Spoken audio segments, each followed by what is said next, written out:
Seorang anak telah lahir untuk kita, seorang putra diberikan,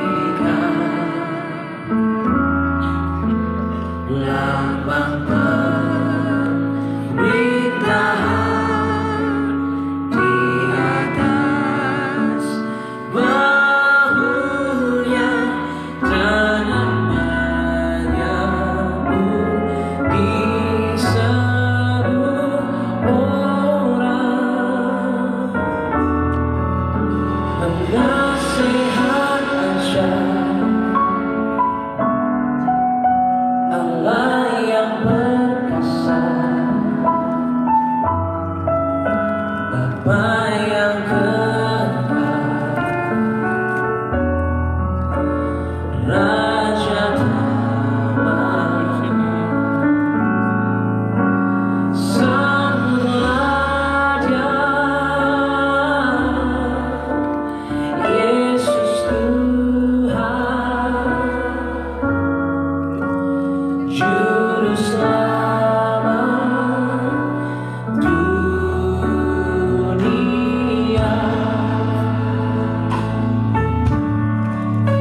Seorang anak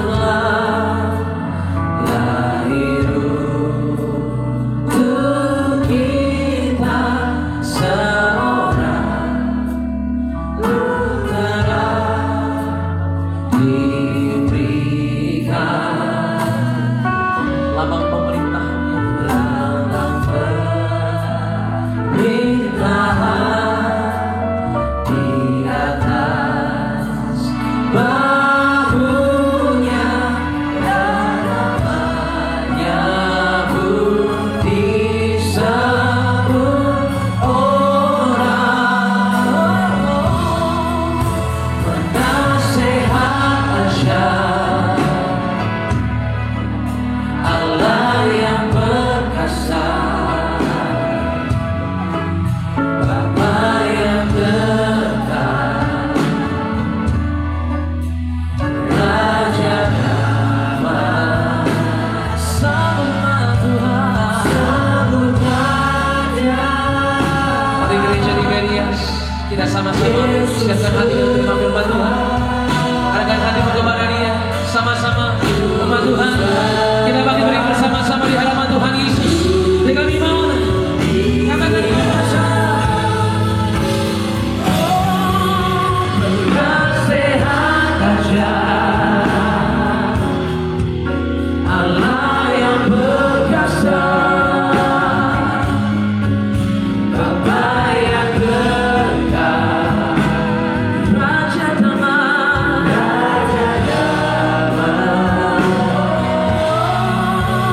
sambutlah Dia, Yesus Tuhan,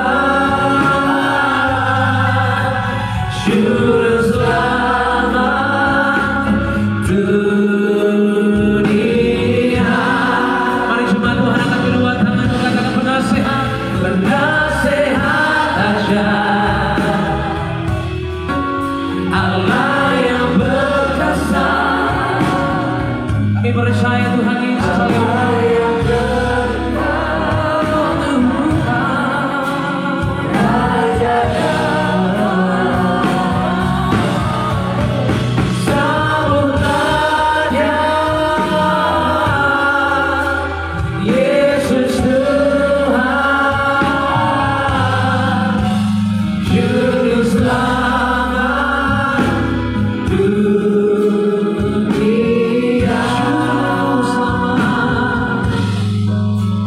Juru Selamat dunia,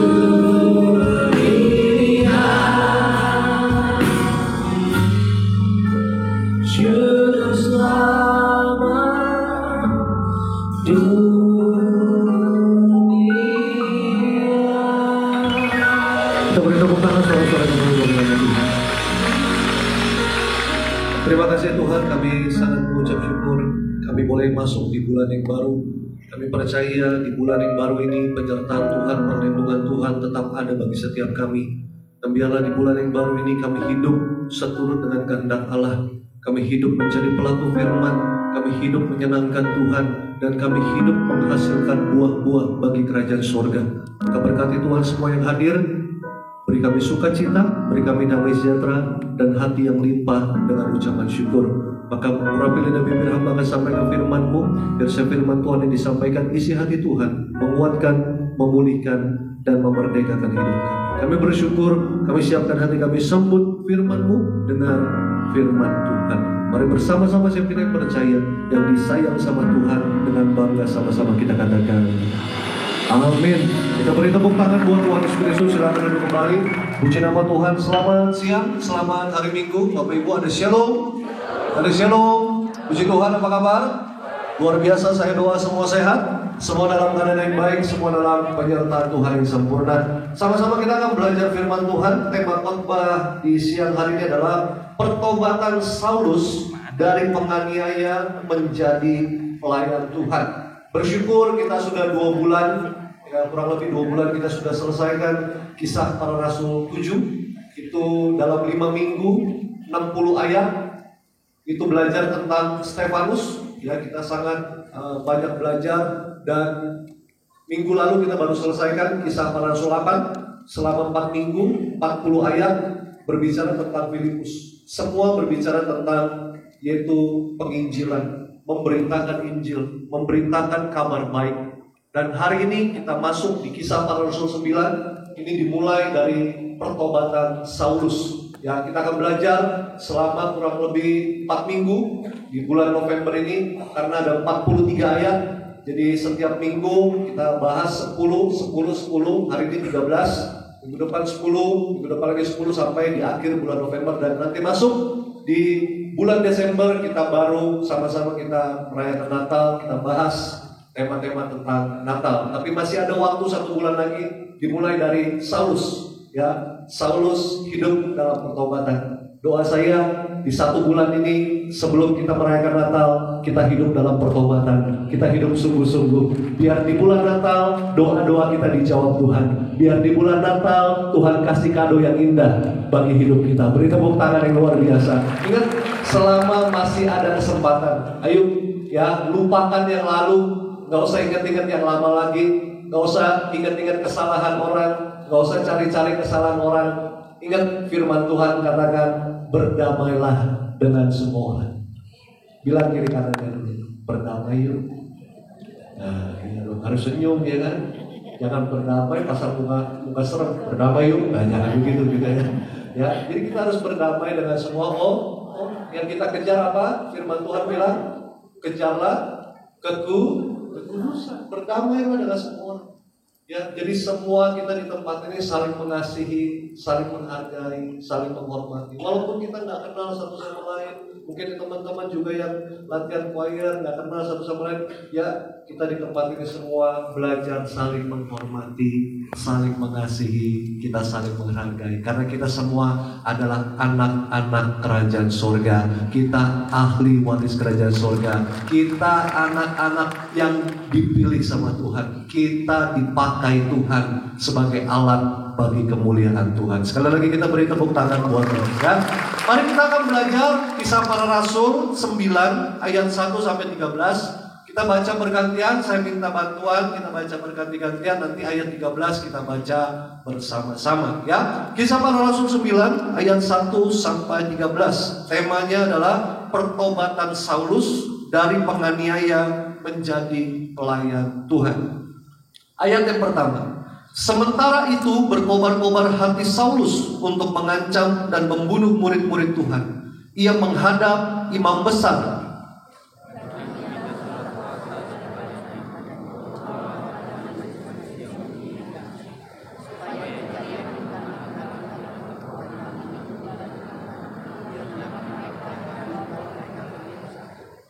Dalam perjalanannya ke Damsyik, ketika ia sudah dekat kota itu, tiba-tiba cahaya memancar dari langit mengelilingi dia.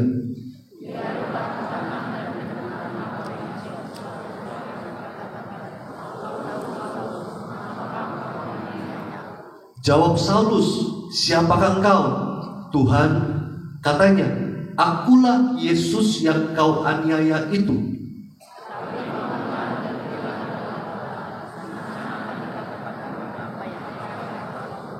Maka termangu-mangulah teman-temannya seperjalanan, karena mereka memang mendengar suara itu, tetapi tidak melihat seorang juga pun.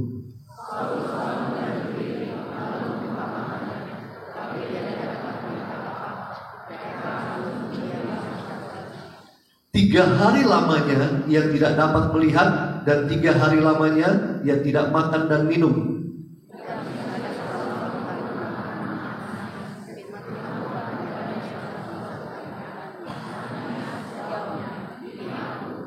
Firman Tuhan, "Mari, pergilah ke jalan yang bernama Jalan Lurus, dan carilah di rumah Yudas seorang dari Tarsus yang bernama Saulus. Ia sekarang berdoa."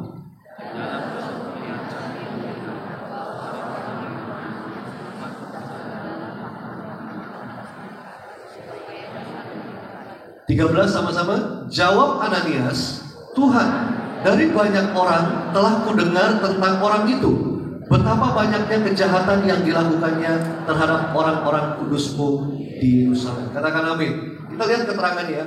Kisah ini menampilkan bagaimana Saulus yang awalnya berniat menganiaya pengikut Yesus mengalami perjumpaan langsung dengan Tuhan yang sepenuhnya mengubah hidupnya. Ya, ingat, di sini yang barusan kita baca, yang teman-teman atau Bapak Ibu Saudara bisa tangkap sederhana, ingat aja, ada 2 objek yang akan kita pelajari. Yang pertama, objek pertama namanya adalah Saulus. Bilang sama saya, Saulus. Kenapa saya bilang objek pertama? Karena biang keroknya dia, biang onar dia, penganiaya pengikut Kristus, atau yang disebut pada zaman dulu, kalau orang Kristen pada zaman dulu, yaitu pengikutnya disebut pengikut jalan Tuhan.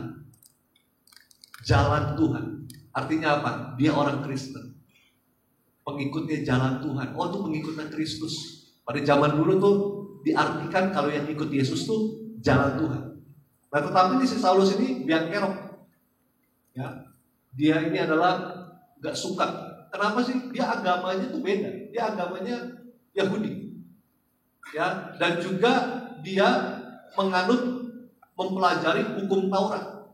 Jadi menurut agamanya itu, ya, kalau ada orang Kristen itu bertentangan dengan agamanya dia. Diajarinnya seperti itu. Jadi kalau ada orang Kristen itu apa? Ibaratnya tuh sebagai, yaitu apa? Sebagai ini loh, kayak penghalang, atau namanya yang sebagai penjegal dia, atau enggak disukai. Pokoknya kalau ada orang Kristen.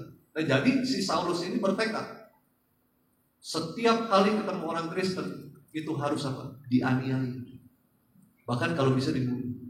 Makanya kalau Bapak Ibu baca di Kisah Para Rasul 8, itu caranya Saulus menganiaya orang Kristen itu dari rumah ke rumah, door to door. Ada laki-laki perempuan ditarik keluar dan diseret di jalan. Sampai sebegitunya. Makanya dia dibilang kejam. Dia dibilang sangat sadis pada masa itu. Karena yang dia tahu adalah kepercayaannya dia. Yang dia tahu adalah agamanya dia. Dan dia melakukan semuanya itu atas dasarnya untuk Tuhan. Tetapi kan caranya salah. Tetapi lihat saudara, begitu buruknya hidupnya Saulus, saya percaya di tengah-tengah kehidupannya si Saulus ini buruk, jelek, bahkan mohon maaf ya, udah hancur, bahkan dibenci sama semua orang. Apalagi pengikut Yesus, dia benci sama Saulus. Tetapi apa? Ada objek yang kedua. Namanya apa? Tuhan kirim orang untuk mengubahkan orang yang sudah hancur sekalipun. Jadi ketahuilah, mungkin kau ada di lingkungan yang dimana kau ketemu sama orang yang hancur. Orang mungkin yang dunia udah nggak mau pakai dia lagi. Tapi ketahuilah, Tuhan seringkali kirim di masa-masa itu, di waktu itu, orang yang berbeda. Ini objek yang berbeda. Namanya tadi kita sudah pelajari, Ananias. 1, 2, 3. 1, 2, 3. Mantap. Berarti semua fokus konsep. Ya. Jadi ada objek pertama dan objek kedua. Di tengah-tengahnya siapa? Perantaranya Yesus. Ya. Jadi kalau hari ini kau datang ke tempat ini, kau berkata, Pak, saya sama seperti di Saulus.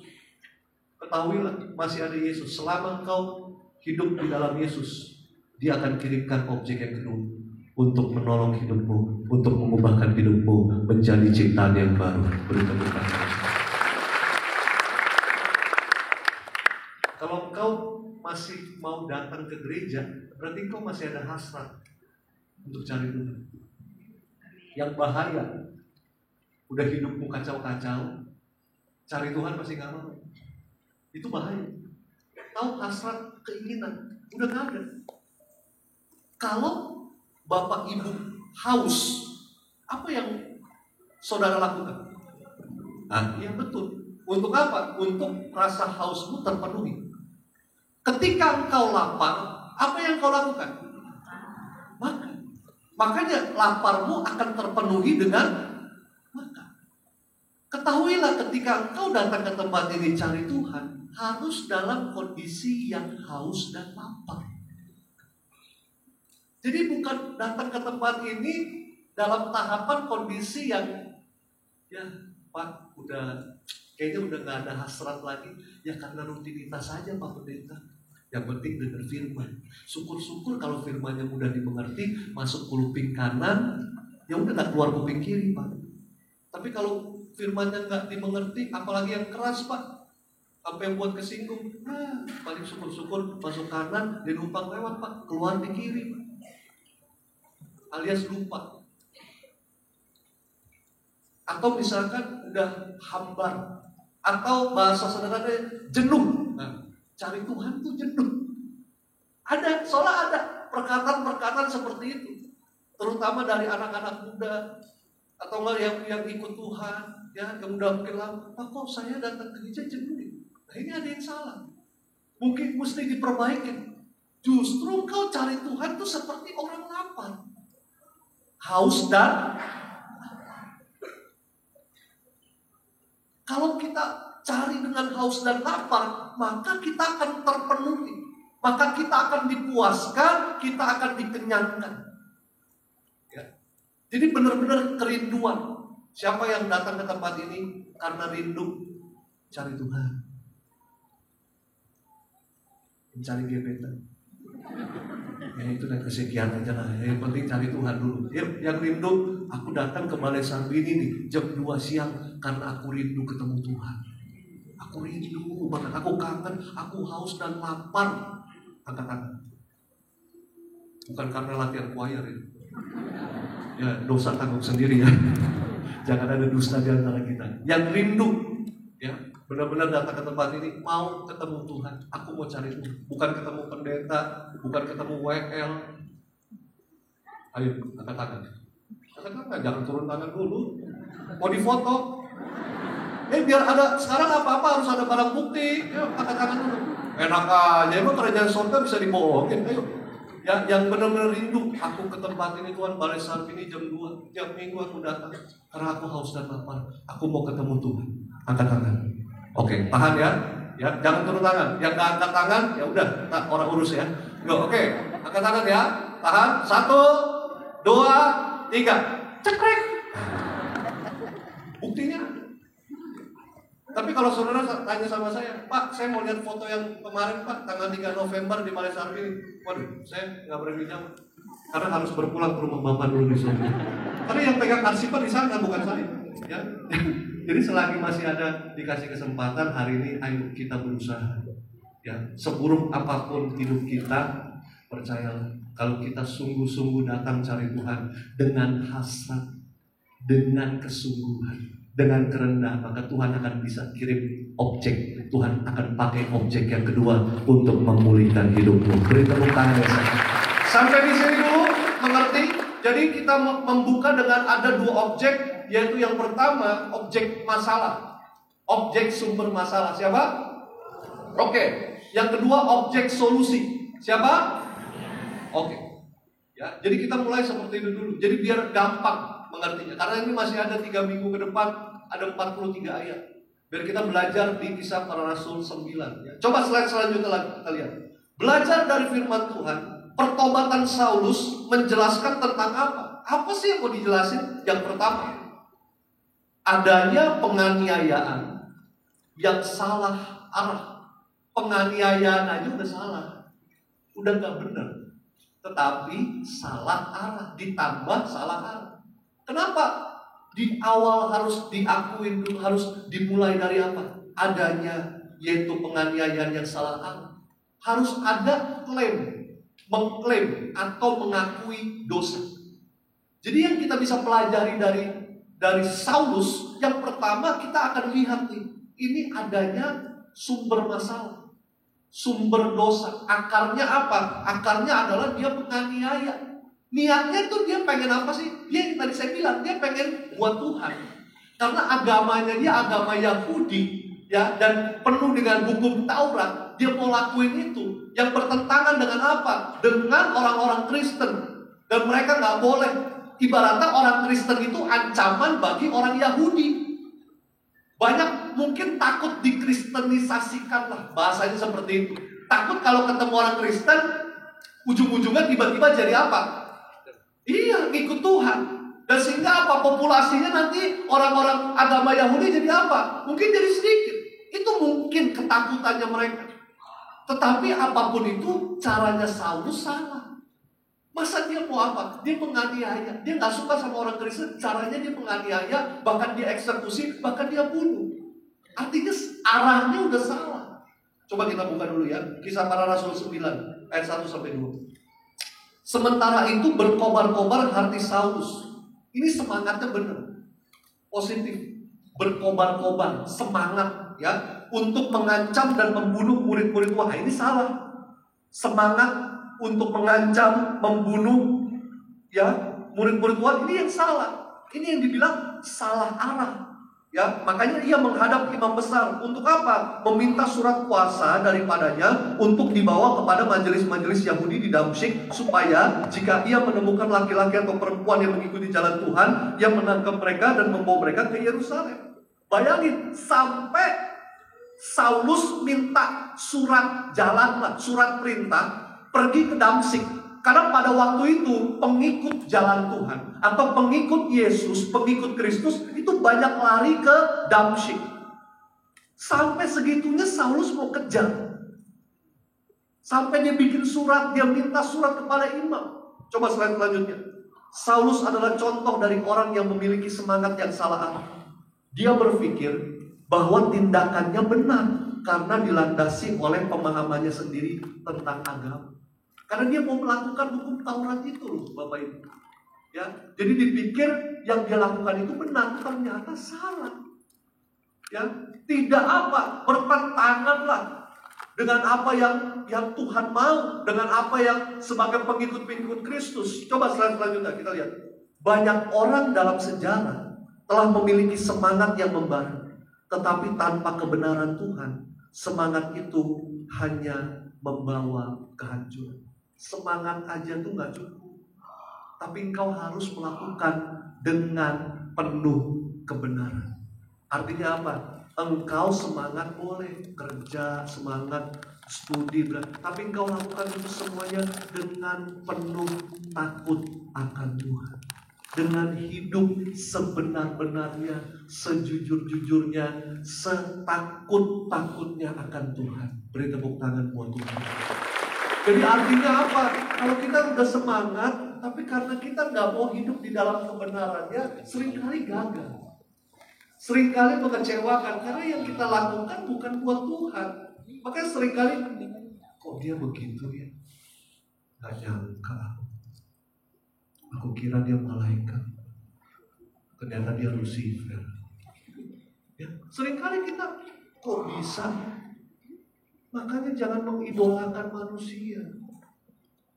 Engkau datang ke tempat ini jam 2 bukan cari pendetanya. Jangan cari ini. Mungkin baru saya ngomong pertama kali itu. Jangan cari. Jangan follow pendetanya di ini. Kau cari Tuhan Yesus. kau bawa nama Yesus di mana kau berada, ditempatkan, di kuliahmu, di studimu, di bisnismu, di kantor. Agar orang melihat saudara beda ya. Kualitasnya beda. Karena kau bertumbuh di tempat itu. Kau berakar, berbuah. Bagi siapa? Hormat kemuliaan nama Tuhan. Dan saudara, semua di sini nggak sia-sia. Ini kan udah luangin waktu. Mestinya jam segini enak. Family 5. Kopi. Jarang-jarang mau ibadah. Nanggung jamnya jam 2 kan.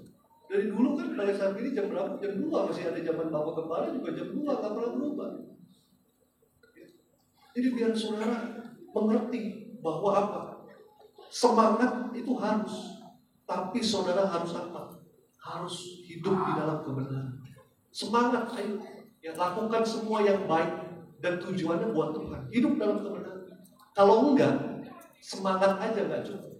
Ya, maka apa? Semangat saja hanya membawa kita kepada kehancuran tanpa hidup dalam kebenaran. Saya doa hari ini biar setiap saudara kita hidup ya sepenuhnya di dalam kasih anugerah kebaikan Tuhan. Kita hidup untuk Tuhan. Kita hidup menyenangkan Tuhan. Ya. Yang kedua, adanya pertemuan dengan Yesus yang mengubahkan. Jadi yang pertama lihat ya. Yang pertama adanya pengakuan. Atau seringkali bahasa sederhananya, kalau kita buat salah, buat dosa, kita harus minta ampun. Caranya nggak Pak? Kita harus ngakuin di hadapan Tuhan. Maka Dia setia dan adil dan Dia akan mengampuni dosa kita. Dan jangan berbuat dosa lagi. Jadi kita lihat yang pertama udah ada pengakuan, tahu salah, adanya penganiayaan dan ya tadi dikatakan dan dan salah tujuan. Maksudnya dia sepihak doang, maksudnya dia benar. Karena dia melakukan hukum Taurat, ternyata salah. Tidak di mata Tuhan. Jadi apa yang menurut kita benar belum tentu benar buat Tuhan. Jadi harus diuji. Tapi apa yang Tuhan suruh perintahkan lakukan, itu adalah yang terbaik untuk kehidupan kita. Bukan hanya saat ini, tapi kehidupan yang akan datang. Ya, jadi yang kedua adanya pertemuan dengan Yesus. Jadi dia udah ngakuin dosa, ngakuin kesalahan. Yang kedua baru ketemu dengan Yesus, berjumpa sebagai Yesus perantara pusat. Sebagai perantaranya. Ya, baru nanti kan di akhir ada objeknya, ya, yang Tuhan kirim. Coba kita buka Kisah Para Rasul 9 ayat 3 sampai 5. Dalam perjalanannya ke Damsyik, ketika ia sudah dekat kota itu, tiba-tiba cahaya memancar dari langit mengelilingi dia. Ia rebah ke tanah dan kedengaranlah olehnya suatu suara yang berkata kepadanya, "Saulus, Saulus, mengapakah engkau menganiaya aku?" Jawab Saulus, "Siapakah engkau?" "Tuhan," katanya, "akulah Yesus yang kau aniaya." Kira-kira kenapa Yesus bilang, "Akulah Yesus yang kau aniaya"? Ada yang bisa tahu? Kenapa sampai Yesus bilang, "Ini aku yang kau aniaya"? Padahal kan Saulus nggak aniaya Yesus, betul? Siapa yang Saulus aniaya? Siapa yang Saulus aniaya?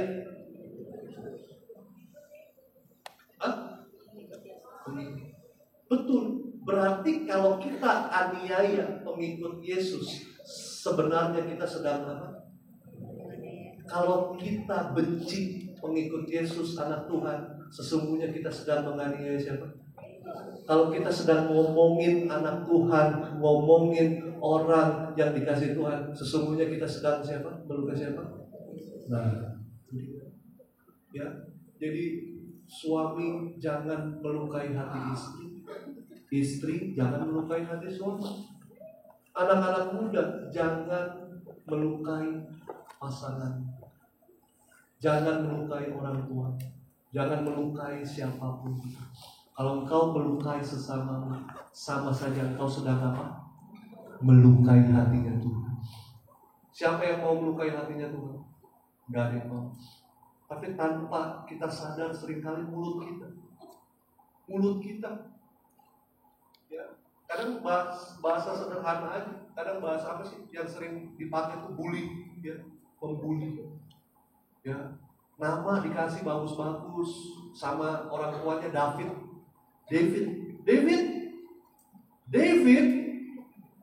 temennya di sekolah panggil Keong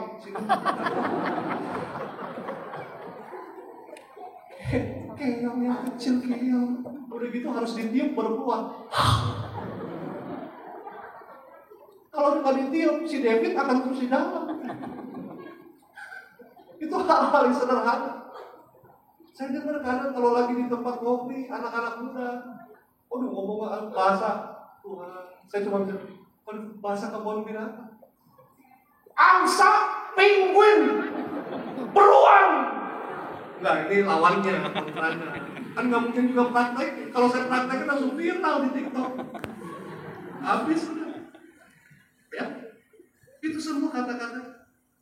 Karena dia lagi ngobrol sama temennya. Saya lihat kayak tempat kuliahnya bagus di Tangerang. Uang papa habis sama uang mama nipis. Bagus kampusnya. Tapi kok ngomong apa begitu ya? Kampret gitu sudah. Sudah begini. Kita sampai shock juga, sampai sesak napas. Dia yang ngomong begitu, asam lambung kita yang naik.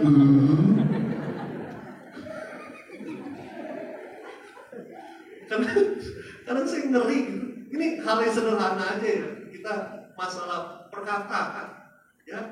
Jadi ya janganlah kita salah berkata-kata. Karena kalau kita melukai dia, melukai orang, dia anak Tuhan, apalagi dia doanya sama, kita sedang melukai hatinya. Makanya Tuhan bilang, mengapa kau menganiaya aku Saulus? Mungkin Saulus bingung, gua gak aniaya lu, kegeeran lu ya. Mungkin Saulus bilang gitu. Tapi engkau menganiaya pengikut aku. Jadi kalau misalkan ada orang yang jahatin saudara, jangan balas. Karena dia sedang berurusan sama Tuhan. Dialah Tuhan yang jadi pembela kita. Ya. Senyumin aja, udah selesai. Gak perlu capek-capek, habisin energi, habisin waktu. Ya, kalau kita mau habisin waktu buat balasnya, akhirnya jadi fokusnya kita ke dia, jadi dia yang viral, jadi dia seolah-olah yang dia dibutuhin, yang kita kesel. Ngapain? Udah. Kalau dia nyakitin kita, atau nggak misalkan pasanganmu mau coba-coba nyakitin saudara, bilang, kalau kamu berani nyakitin aku, kamu berurusan sama Tuhan. Ya. Kalau misalkan dia nggak ngeh juga, ya tetap pakai botol minyak curah, mungkin biar sadar dikit gitu. Ya. Kamu nggak mau sadar, dia tetap dikit ya. Jadi hari ini ayo coba kita belajar ya. Coba slide selanjutnya. Yesus tidak hanya menyatakan dirinya kepada Saulus, tetapi juga menunjukkan bahwa menganiaya jemaat adalah menganiaya dia. Pertemuan ini membuka mata Saulus untuk melihat bahwa ia melawan Tuhan Yesus. Saulus sadar selama ini yang dia lakukan menganiaya pengikut Yesus itu sama sedang dia melawan Tuhan. Saya percaya kita di tempat ini semuanya nggak mau melawan Tuhan. Katakan amin. Nggak mau. Kita nggak mau melawan Tuhan, tapi tanpa disadari dengan perkataan kita, dengan perbuatan kita. Gini loh sederhananya, kalau kita mau dihormatin orang, hormatin dulu deh. Jangan nunggu orang lain lakuin dulu ke kita, jangan. Dimulai dari kita. Ini anak Tuhan tuh beda. Dimulai dari diri kita dulu, dimulai dari saya. Bilang, dimulai dari saya. Ini. Jadi kalau kita mau dihormatin, hormatin orang lain. Gak mau diomongin, jangan. Gak mau difitnah, jangan. Ya sederhana, hanya sesimpel itu. Tapi kan prakteknya nggak tahu. Ya, dididik kita dulu aja. Yang penting kita sudah jadi pelaku firman. Tadi seperti Ibu Gembala yang sampaikan. Ya, untuk hidup kita ini berbuah. Ada amin? Coba slide selanjutnya lagi. Sebuah pertemuan dengan Yesus mengubah musuh menjadi teman dan penganiaya menjadi pengikut. Saya percaya hari ini kau bertemu dengan Yesus, gak ada yang sia-sia. Pertemuanmu, perjumpaanmu dengan Yesus akan mengubah seluruh kehidupanmu, akan mengubah masa depan. Orang boleh bilang apa aja, manusia boleh bilang apa, manusia boleh ngejudge sama, tapi tidak dengan Tuhan. Selama kau teruskan itu, selama kau terus datang sama Tuhan, lihat, jangan kaget Tuhan ubah masa depanmu, Tuhan ubah hidupmu, Tuhan ubah rumah tanggamu, Tuhan ubah ekonomimu, Tuhan ubah bisnismu, Tuhan ubah kamu. Karena engkau orang-orang yang mau bekerja sama dengan Tuhan. Sekali lagi kita beri tepuk tangan buat Tuhan. Yang ketiga, jadi ingat, tadi dari mulai dia mengakui dosa, adanya kesalahan, bertemu dengan Yesus. Dia sadar bahwa salah selama ini. Dia sedang melawan Tuhan. Dan yang ketiga, adanya kerendahan hati dan kebutuhan akan Tuhan. Jadi kalau udah ngakuin dosa, berjumpa dengan Yesus, harus apa? Selanjutnya rendah hati. Dan kita harus sadar bahwa saya butuh Tuhan. Saya perlu Tuhan. Kisah Para Rasul 9 ayat 6 sampai 9. Jadi kalau udah ada masalah, banyak masalah, jangan jauh-jauh dari Tuhan. Jangan malas dari Tuhan. Datang sama Tuhan. Kayak saya kemarin di Cibubur, di Newton, ibadah Bonerges, saya selesai ibadah sama istri, keluar mau ke mobil, ada satu anak muda nunggu di depan. Namanya Rilo. Orangnya penampilannya ya apa ya? Nggak kayak penampilannya kayak nggak letih beban berat, kayak nggak stres gitu. Tatapan juga nggak kosong. Enak dilihat gitu. Saya pikir dia model. Ya karena tinggi putih, dia bilang, Pak saya kelas 2 SMA. Nama saya Rilo. Saya juga pelayanan Pak, tapi di Tiberias cabang yang satunya lagi di Cibubur. Bayangin, berarti dia itu datang ke tempat itu dalam kondisi lagi ada masalah. Dia cerita, dia tinggal sama mamanya di sebuah kontrakan dan dia belum bisa bayar mamanya juga. Dan dia ini udah dikasih waktu berapa hari lewat dan itu semua dibilang mujizat Pak. Nggak tahu nih gimana caranya, lewat lagi Pak, lewat lagi. Sehari, 2, 3 hari, seminggu lewat terus Pak. Untuk bayar. Makanya saya langsung terlintas di pikiran saya. Bersyukur ya, hari ini masih kita ada tempat tinggal, walaupun itu kecil. Tiap kali ketemu 4L, dulu lagi. Bersyukur. Itu ada orang yang mau tidur nggak tenang. Karena apa? Dia nggak tahu. Tiba-tiba kalau besok disuruh keluar mau di mana. Dan dia bilang, Pak, mama saya suruh saya ke Bali. Tolong doakan Pak. Saya juga hati saya. Dia bilang gini loh. Kalau saya ke Bali Pak, saya nggak bisa pelayanan Pak. Karena kan di Bali belum ada Tiberias buka lagi. Dia mikirin itu. Jadi saya maunya tetap di sini Pak, supaya saya bisa pelayanan. Itu ada masalah saudara. Dia masih mau datang cari Tuhan, duduk paling depan. Dan dia fokus. Kemudian saya cuma bisa nguatin ini. Saya bilang, Tuhan pakai ya kesulitan kamu seperti Yusuf. Masa sulit kamu, masa sukar kamu Tuhan pakai untuk kamu bisa melihat kemuliaan Tuhan. Tetap bertahan. Saya nggak tahu di tempat ini mungkin ada mengalami kesulitan, masa-masa sulit, masa-masa sukar. Saya mau bilang tetap bertahan. Karena seringkali Tuhan pakai untuk apa? Menyadarkan kita bahwa kita ini nggak mampu tanpa Tuhan. Jadi kalau hari ini ada masalah, kesulitan, kesusahan, itu tandanya warning dari Tuhan. Supaya kita balik sama dia. Kamu gak bisa di luar aku. Nih, masalah yang kamu hadapi, cuman aku yang bisa beresin. Cuman aku yang bisa handle. Cuman aku yang bisa selesai. Coba kita buka dulu ya. Maka hari ini yang masih punya tempat tinggal, bersyukur. Ada amin. Bersyukur. Saya sama istri tinggal di apartemen, bersyukur. Walaupun kadang orang, keluarga, lu ngapain lu bego, dibego-begoin, lu bego lu, ngapain lu beli apartemen? Ya lu beli yang apa? Emang gua tinggal di apartemen gua terbang, kenapa? Kata lu beli yang diinjak, yang bisa diinjak. Emang apartemen gua gak bisa diinjak? Dipikir kita terbang melayang-layang, saudara. Kadang orang ngomongin, kalau dengar omongan orang kita bisa stres. Ya kalau duitnya belum ada mau gimana? Halo? Kadang orang begitu, menghalalkan segala cara. Akhirnya nanti ujung-ujung pinjol. Udah pinjol, datang antar kol. Tumpang tangan, pendeta. Cari pendeta, Mas. Pendeta tahu bingung apa. Pokoknya kalau udah ada altar call yang minta doain pinjol, asam lambung deh. Berasa migrain itu. Jadi saya mau bilang hari ini jangan maksain. Kalau belum waktunya sabar aja, nikmatin aja dulu. Saya sampai sini nggak pusing lah. Yang penting saya sekarang udah tinggal di situ 2 tahun lebih, suka cinta, damai sejahtera, ya, sehat. 6 tahun tinggal di rumah pondok mertua indah. Harus begitu dulu. Kita maunya selesai menikah, ya maunya langsung tinggal berdua. Tapi Tuhan kayak gini, harus masuk dulu sekolah. Oh, yang perempuan-perempuan mana mau tinggal di pondok mertua indah? Kamu pilih dia, apa pilih aku? Gak mau. Mendingan kita ribut tuh, katanya gitu. Kita tinggal sendiri, kontrak deh. Tapi kalau cowok kan, ya udah, nggak mau pusing, ikut aja udah.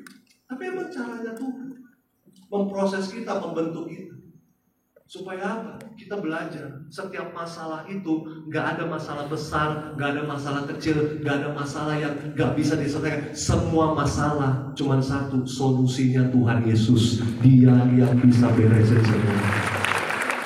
Kita buka ya, kita lihat lagi. Yuk. Tetapi bangunlah dan pergilah ke dalam kota. Di sana akan dikatakan kepadamu apa yang harus kau perbuat. Maka termangu-mangu teman-temannya seperjalanan, karena mereka memang mendengar suara itu, tetapi tidak melihat seorang juga pun. Ayat 8. Saulus bangun dan berdiri, lalu membuka matanya, tetapi ia tidak dapat melihat apa-apa. Mereka harus menuntun dia masuk ke Damsyik. 3 hari lamanya ia tidak dapat melihat, dan 3 hari lamanya ia tidak makan dan minum. Mungkin kita berpikir, kok Tuhan jahat ya? Kan udah ketemu Tuhan. Kan dia udah ngakuin salah. Dia udah ngakuin ketemu Tuhan. Malah buta. Kok malah buta? Kan mungkin kita berpikir, kenapa sih kok Tuhan kayaknya jahat banget kasih saya masalah. Kemarin Tuhan tolong, udah selesai nih Tuhan. Sekarang ada lagi. Kemarin urusan mantan, ngeselin, nyebelin, tapi Tuhan udah putuskan. Nah sekarang saya lagi sayang-sayangnya, Tuhan suruh saya putusin juga. Seolah-olah contoh, ya, misalkan apa yang kita mau, apa yang sedang kita kejar, tapi berbeda dengan apa yang Tuhan mau. Seolah-olah kayak Tuhan jahat. Oh, apa Tuhan maunya saya patah hati terus?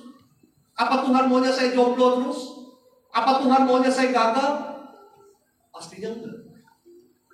Tetapi apa? Justru Saulus buta. Coba kita lihat slide selanjutnya. Setelah melihat kemuliaan Yesus, Saulus menjadi buta dan tidak berdaya. Ini adalah simbol dari ketidakberdayaannya tanpa Tuhan. Jadi kalau hari ini kau ada masalah, persoalan, kesulitan, itu sesungguhnya menyadarkan ketidakberdayaan kita tanpa Tuhan. Kalau hari ini kau ada masalah, persoalan, kesulitan, tetap andalkan, tetap pandang Tuhan, tetap besarkan nama Tuhan, tetap mengucap syukur, tetap setia, jangan putus asa, jangan hilang pengharapan. Karena justru dialah kekuatan kita. Jangan ini saya banyak temuin, udah punya masalah, jauh dari Tuhan. Jauh dari Tuhan, hidup seturut cara dunia. Udah tahu banyak masalah, udah tahu hidupnya susah, masih gak sadar juga. Nah Saulus ini sadar ketidakberdayaannya dia. Yang tadinya dia nganiaya orang Kristen pengikut Yesus, ketika dikasih buta, gak bisa apa. Sama ketika kita udah dikasih, mohon maaf ya, sakit aja, kita gak bisa apa-apa. Makanya hari ini bersyukur. Tadi yang nari-nari itu, ya Allah, awalnya bersyukur. Coba kalau saraf kejepit, gak bisa. Bersyukur, tepuk tangan dulu buat Tuhan Yesus. Kita tolak saraf kejepit. Kasihan tuh lihat orang. Kenapa sih saraf kejepit Pak? 8. Oh Tuhan, 8. Berasa kita yang ikut. Oh Tuhan, ngerasa sakit juga. Bersyukur ya. Jadi hari ini kita masih dikasih kesehatan. Ini kesempatan. Ini tandanya apa? Ketidakberdayaan kita tanpa Tuhan. Justru karena ada Tuhan, kita dikasih kesehatan, kita dikasih sukacita, kita dikasih damai sejahtera, kita dikasih bahagia. Lanjut lagi. Ketika Tuhan mengizinkan kita mengalami kelemahan, perhatikan, Dia ingin kita menemukan kekuatan yang hanya ada di dalam Dia. Kalau hari ini kau banyak masalah, cepat-cepatlah datang sama Tuhan. Karena Dia ingin engkau mengandalkan Dia lebih dari yang dunia berikan. Yang keempat, yang terakhir, yuk pemusik, worship leader, boleh maju ke depan.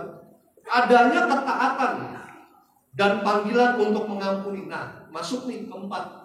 Objek yang kedua, Ananias. Ya, nanti kita lihat kenapa nih Pak Ananias. Kita buka Kisah Para Rasul 9 ayat 10 sampai 13. Ya, kita baca sama-sama. 3, 2, 1 ya. Firman Tuhan kepadanya dalam satu penglihatan. Ananias, jawabnya, ini aku Tuhan. Firman Tuhan, mari pergilah ke jalan yang bernama Jalan Lurus, dan carilah di rumah Yudas seorang dari Tarsus yang bernama, ia sekarang berdoa. Dan dalam suatu penglihatan ia melihat bahwa seorang yang bernama Ananias masuk ke dalam dan menumpangkan tangannya ke atasnya supaya ia dapat. Jawab Ananias, Tuhan, dari banyak orang telah kudengar tentang orang itu, betapa banyaknya kejahatan yang dilakukannya terhadap orang-orang kudusmu di Yerusalem. Oke, kita lihat keterangan di sana. Ananias adalah contoh ketaatan di tengah ketakutan. Gini loh, Ananias itu disuruh Tuhan untuk pergi kepada Saulus untuk tumpangin tangannya Ananias ke kepalanya Saulus. Tapi apa? Ananias tahu Saulus ini orang brengsek, bahasanya begitu. Orang gak benar. Kenapa Tuhan suruh saya? Untuk doain, untuk kirim saya untuk memulihkan orang yang udah menganiaya pengikut Yesus. Saya kan, Ananias itu siapa? Murid Yesus. Tapi Tuhan suruh dia. Tuhan kirim Ananias, yang tadi saya bilang objek yang kedua, untuk bisa memulihkan Saulus. Meskipun dia mengetahui reputasi buruk Saulus, Ananias memilih untuk percaya pada panggilan Tuhan. Seringkali nih kita kepancing sama orang. Saya paling jujur ya, saya ngomong apa adanya, saya paling kesel. Kalau misalnya gini loh, kalau memang orang itu nggak suka sama dia, lu jangan pengaruhin orang lain supaya nggak suka sama dia. Provokator. Cukup lu aja udah bener. Jadi jangan bawa orang lain. Udah gitu ditambah-tambahin. Lu tau nggak? Sini begini. Dulu. Ada nggak orang kayak gitu? Kira cuma saya doang yang mikir. Saudara juga bilang ada. Iya. Ini Saulus tahu sih. Ananias tahu siapa Saulus. Tapi dia lebih apa? Percaya sama Tuhan. Sama kita hari ini dengar, oh sini begini, oh ini begini. Percaya sama Tuhan. Bilang kiri kanan, percaya sama Tuhan. Bilang bangun. Ya takut ada yang ketiduran ya kan. Gak ada ya. Dari capek ya kan. Jadi saya mau bilang percaya sama Tuhan. Ini menunjukkan bahwa seringkali Tuhan memanggil kita untuk mengampuni dan melayani mereka yang mungkin pernah menyakiti kita. Mungkin ini panggilan. Tadi Ibu Gembala pagi bahasa tentang apa? Mengampuni. Saya nggak dijanji sama Ibu Gembala. Shalom Ibu hari ini korban apa Ibu? Saya mau menyamakan. Siapa saya? Tapi saya mau bilang, sebelum kita masuk di bulan Desember, bahkan kita merayakan Natal sesuai dengan perintah Tuhan kepada Gembala Sidang, rayakan Natal secara besar-besaran dengan minyak dan api. Mari hari ini kita persiapkan hidup kita, kita persiapkan hati kita, kita hidup dalam pertobatan setiap hari, agar kita masuk bulan Desember berkat-berkat Tuhan tercurah, berkat-berkat Natal, doa-doa kita selama ini yang kita tunggu-tunggu di bulan Natal, Tuhan kabulkan dari kerajaan surga. Gak ada kata terlambat. Masih ada waktu, masih ada kesempatan. Lanjut lagi. Mengampuni dan melayani musuh adalah bentuk kasih yang paling mendalam. Dan seringkali inilah panggilan Tuhan bagi kita. Mengampuni dan melayani musuh adalah bentuk kasih yang paling mendalam. Dan seringkali inilah panggilan Tuhan bagi kita. Kesimpulan, pertemuan dengan Kristus tidak hanya mengubah hati kita, tetapi juga arah hidup kita untuk menjadi alat bagi kemuliaan. Selamat hari Minggu, selamat sore. Tuhan Yesus memberkati. Kita bangkit berdiri, angkat tangan kita dua-dua. Kita mau mengucap syukur buat mereka. Tuhan Yesus baik. Tuhan Yesus baik. Terima kasih. Tiada kasih seperti kasih-Mu.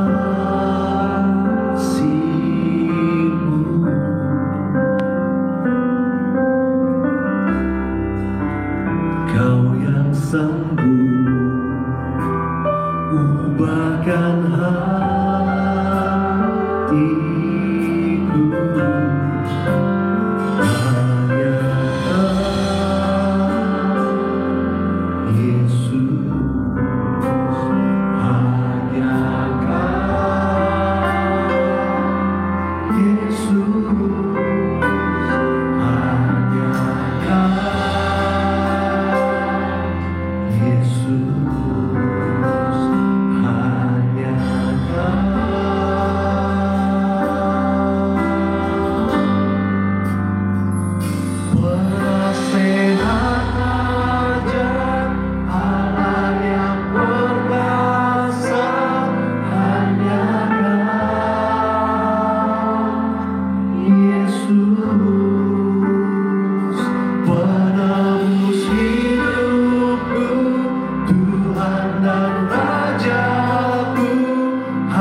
Mari angkat pujian.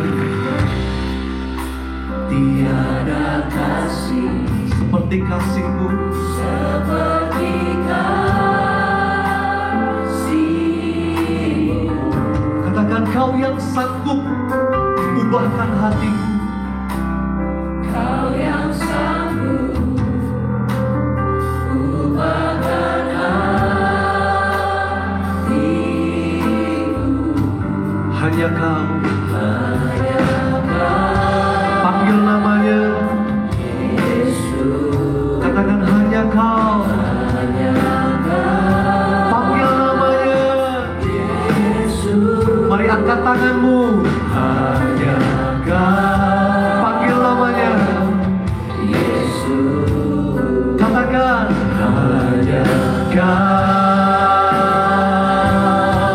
Sama-sama angkat tangan kita. Penasehat, penasehat ajaib, Allah yang perkasa, hanya Kau, Yesus, penebus hidupku, Tuhan dan Rajaku, hanya Kau, Yesus. Katakan penasehat, penasehat ajaib, Allah yang perkasa, hanya Kau. Panggil namanya Yesus, penebus hidupku, Tuhan dan Rajaku, hanya Kau. Kita beri tepuk tangan, kita beri sorak-sorai di atas kepala kita. Penasehat ajaib, Allah yang perkasa, hanya Kau,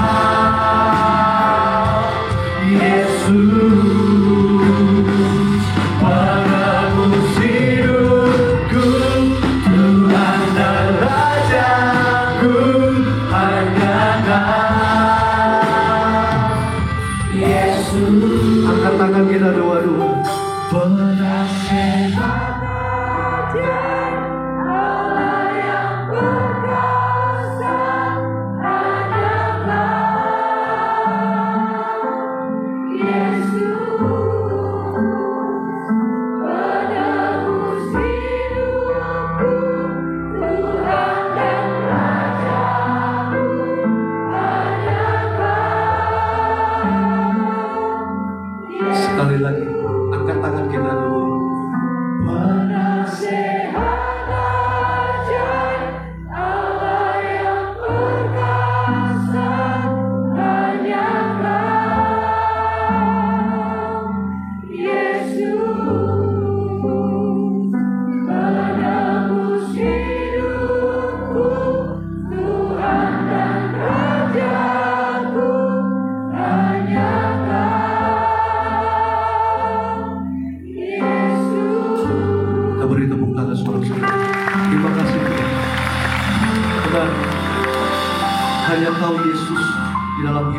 yang sanggup mengubahkan hidup kami. Kami imani yang lama sudah berlalu. Kami semua hari ini ciptaan yang baru di dalam Tuhan. Di tangan kami ada kuasa, di mulut kami ada kuasa, di hidup kami ada kuasa. Apapun yang kami pegang kerjakan, Tuhan buat berhasil. Apa yang kami doakan sampai di surga. Terima kasih Tuhan. Kami akan beri persembahan yang kedua. Berkati tangan-tangan yang memberi. Kami tidak miskin, tidak bangkrut, tidak gagal, tidak kekurangan, tidak hutang-hutang. Rumah tangga kami diberkati suami, istri, anak-anak, toko, dagangan, bisnis, proyek, dan karir. Maka studi kami, pekerjaan kami, Tuhan berkati berlipat-lipat kali ganda. Kami bersyukur, kami siapkan hati kami beri yang terbaik untuk Tuhan Yesus. Sama-sama siap kita percaya yang disayang sama Tuhan dengan bangga, sama-sama kita katakan amin. Kita beri tepuk tangan.